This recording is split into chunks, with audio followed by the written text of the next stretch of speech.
कर्नाटकातील गडक जिल्हा इथे शेती, शांत गावजीवन आणि जुनी मंदिरे यासाठी ओळख असलेला परिसर.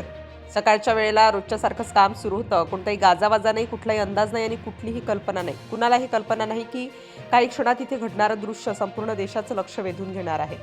घर बांधण्याचं काम. शेताच्या एका बाजूला नवीन घरासाठी पाया खोदला जात होता. मजूर रोजच्याप्रमाणे माती काढत होते. सुरुवातीला सर्व काही अगदी साधारण होतं. कोरडी माती, दगड, थोडेसे मुरुम, काही विशेष असं काहीच नाही. वेळ पुढे सरकत होती. खड्डा हळूहळू खोल होत चालला होता.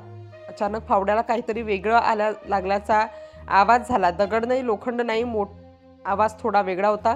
मजूर क्षणभर थांबले. पुन्हा हलकं खोदकाम केलं. माती बाजूला सारताच एक गोलसर आकार दिसू लागला. सुरुवातीला तो साधा माठ असावा असं वाटलं.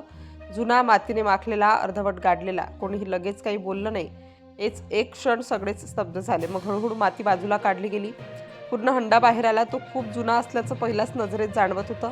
इथेच उभे असलेले लोक एकमेकांकडे पाहू लागले. प्रश्न एकच, हा हंडा इथे कसा? हंडा हलवण्याचा प्रयत्न करताच त्याचं वजन वेगळंच जाणवलं. तो रिकामा नव्हता.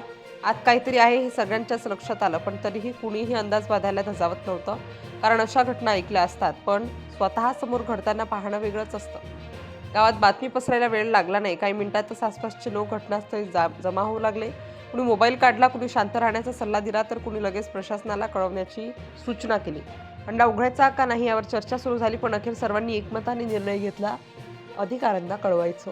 पोलीस आणि महसूल विभागाला माहिती देण्यात आली. तोपर्यंत त्या जागेभोवती गर्दी वाढतच गेली. प्रत्येकाच्या मनात वेगवेगळे प्रश्न होते. हा साधा माठ आहे की काही वेगळंच? इतक्या खोल जमिनीत हा कसा गाडला गेला?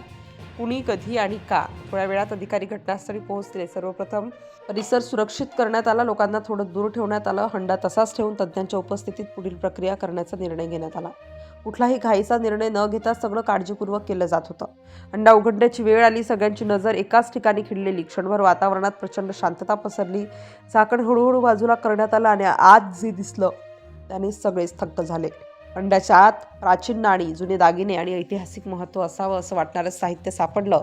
ते पाहताच कुणाच्याही तोंडून शब्द निघेना. हे काही सामान्य नव्हतं. हे स्पष्ट होतं की हा खजिना इथे अनेक वर्षांपूर्वी जपून ठेवण्यात आला असावा. तात्काळ पुरातत्व विभागाला कळवण्यात आलं. तज्ज्ञांनी प्राथमिक पाहणी केली आणि वस्तू अत्यंत जुन्या असल्याचे संकेत दिले. मात्र नेमका काळ, राजवंश आणि त्यामागची कथा समजण्यासाठी सविस्तर अभ्यास आवश्यक असल्याचं त्यांनी सांगितलं. हा खजिना कोणाचा, कुठल्या काळातला, तो इथे का आणि कशासाठी गाडण्यात आला, याच प्रश्नांची चर्चा आता गावापुरती मर्यादित राहिली नाही, तर संपूर्ण जिल्हा आणि हळूहळू संपूर्ण देशात या घटनेची चर्चा सुरू झाली. अधिकाऱ्यांनी स्पष्ट केलं की अशा वस्तू सापडल्यास त्या वैयक्तिक मालकीच्या नसतात. त्यांचं ऐतिहासिक आणि सांस्कृतिक मूल्य लक्षात घेऊन शासनाकडे सुपूर्द केल्या जातात. पुढील तपासानंतर या वस्तू संग्रहालयात ठेवल्या जाऊ शकतात, जेणेकरून इतिहासाचा हा भाग सर्वांसमोर येईल. आणि आज त्या शेतात काम सुरू झालं होतं एका साध्या घराच्या पायासाठी, पण काही तासातच त्या जागेने शतकांपूर्वीचा इतिहास उघड केला. मातीखाली दडलेली कहाणी पुन्हा उजेडात आली आणि म्हणूनच घरासाठी घेतलेल्या एका खड्ड्यात सापडलेला हा हंडा केवळ मातीचा नव्हता, तर तो इतिहासाचा, वारशाचा आणि काळाच्या गर्भात दडलेल्या खजिन्याचा